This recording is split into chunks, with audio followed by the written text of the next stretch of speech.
Մեծն Սահակի և երանելի Մեսրոպի այս աշխարհից փոխվել է։ Հատված Մովսես Խորենացու հայոց պատմություն աշխատությունից։ Սուրբ Սահակի վախճանվելուց հետո Մեհեկան ամսի 13-ին երանելի Մեսրոպն էլ այս աշխարհից փոխվեց Վաղարշապատ քաղաքում գերազանցելով բոլոր առաքինի մարդկանցից, որպեսզի կայն ժամանակ կային,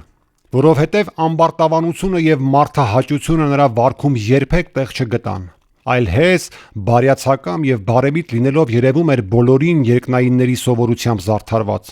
որովհետև նա հրեշտակի տեսք ուներ, բեղմնավոր միտք, պայծառ էր խոսքով, գործերով ժուժկալ, մարմնով փառահեղ, սովորություններով աննման, խորհրդակցությամբ մեծ, հավատով ուղիղ, հուսով համբերող, սիրով անկեղծ, ուսուցանելիս անձանձրույթ, բայց որովհետև բոլոր բարեմասնություններն անկարող եմ թվել, խոսքս կդարձնեմ նրա մարմնի հուղարկավորությանը։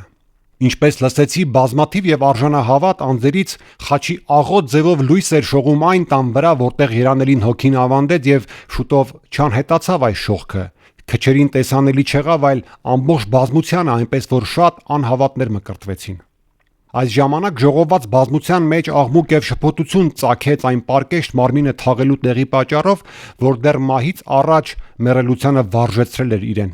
Բաժանվել էին 3 խմբի, մի մասն առաջարկում էր տանել Տարոն իր ծննդավայրը, մյուսները տանել Գողթն, որտեղ առաջին անգամ ուսուցել էր, մի մաս էլ առաջարկում էր թաղել հենց Վաղարշապատ քաղաքում սրբերի հանգստարանում,